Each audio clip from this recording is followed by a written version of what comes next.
Good morning children. आज हम गद्य खंड के पाठ 2 एवरेस्ट पेरी शिखर यात्रा पाठ पढ़ेंगे। सबसे पहले हम लेखिका परिचय जानेंगे और उसके बाद हम पाठ का सार पढ़ेंगे। पाठ 2 मेरी शिखर यात्रा पाठ की लेखिका हैं बचेंद्री पाल। उनका परिचय है। लेखिका का जन्म 24 मई 1954 को उत्तरांचल के चमोली जिले के मंपा गांव में हुआ था। पिताजी पढ़ाई का खर्च नहीं उठा पाते थे, इसलिए बचेंद्री को सिलाई कढ़ाई करके आगे की पढ़ाई पूरी करनी पड़ी। विषम परिस्थितियों के बावजूद भी बचेंद्री ने संस्कृत पे एमए और बीएड की परीक्षा पास की। बचेंद्री को पहाड़ों पर चढ़ने का शौक बचपन से ही था। पढ़ाई पूरी करके वह एवरेस्ट अभियान दल में शामिल हो गई। कई महीनों की मेहनत के बाद आखिर वह दिन आ ही गया जब उन्होंने एवरेस्ट अभियान में विजय के लिए प्रयाण प्रारंभ किया। अब हम पाठ का सार जानेंगे। इस पाठ में लेखिका बचेंद्री पाल ने अपने अभियान का रोमांचकारी वर्णन किया है। 7 मार्च को अभियान दल दिल्ली से काठमांडू के लिए चला। एक अग्रिम दल बहुत पहले ही चला गया था, जिससे कि वह लेखिका के दल के बेस कैंप पहुंचने के पहले ही दुर्गम रास्ते को साफ कर सके। लेखिका ने नमचे बाजार पहुंचकर एवरेस्ट को निहारा। इस स्थान को सागर माथा भी कहते हैं। लेखिका ने एवरेस्ट पर एक बड़ा भारी बर्फ का फूल देखा। पता चला कि जब पर्वत शिखर पर अधिक तेज गति से हवाएं चलती हैं तो सूखी बर्फ के उड़ने से यह फूल सा बन जाता है।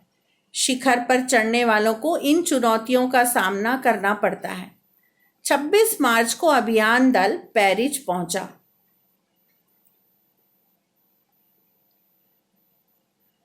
ग्लेशियर खिसकने के कारण एक कुली की यहां मृत्यु हो गई और 4 लोग घायल हो गए। पता चला कि प्रतिकूल जलवायु के कारण एक रसोई सहायक की भी मृत्यु हो गई। फिर दल को जरूरी प्रशिक्षण दिया गया। 29 अप्रैल को वे 7900 मीटर की ऊंचाई पर बेस कैंप पहुंच गए, जहां तेंजिंग ने लेखिका का हौसला बढ़ाया।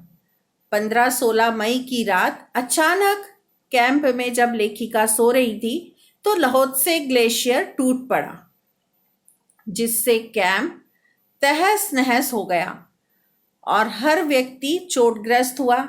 लेखिका भी बर्फ में दब गई। उन्हें बर्फ से निकाला गया। फिर कुछ दिनों बाद लेखिका साउथ पोल कैंप पहुंची। वहां उन्होंने अपने पीछे आने वाले सभी साथियों की मदद करके सबको खुश कर दिया।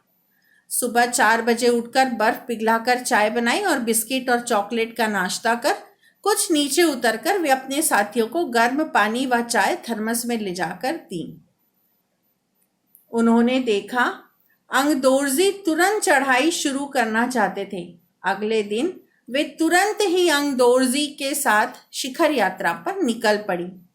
अंगदोर्जी तुरंत चढ़ाई शुरू करना चाहते थे और एक ही दिन में साउथ पोल की चोटी तक जाना और जाकर वापस आना बहुत ही कठिन था।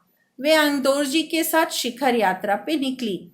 अथक परिश्रम के बाद वे शिखर कैंप पहुंचे और एक और साथी लहाटू के आ जाने से और ऑक्सीजन की आपूर्ति बढ़ जाने से चढ़ाई और आसान हो गई।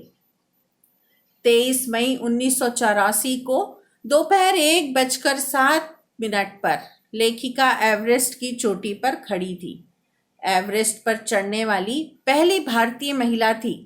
चोटी पर 2 व्यक्तियों के एक साथ खड़े होने की जगह नहीं थी।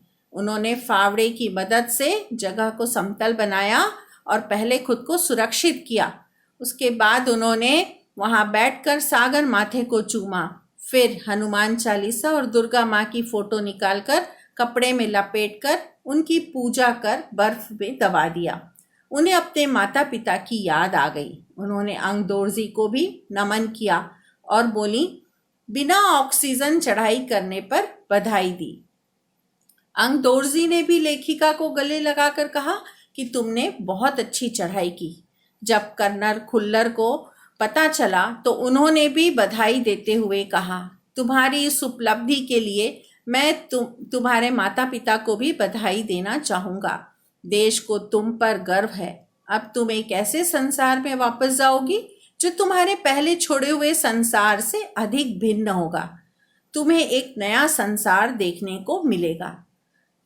बच्चों, ये लेखिका बचेंद्री पाल ने स्वयं ही इस पाठ को लिखा है।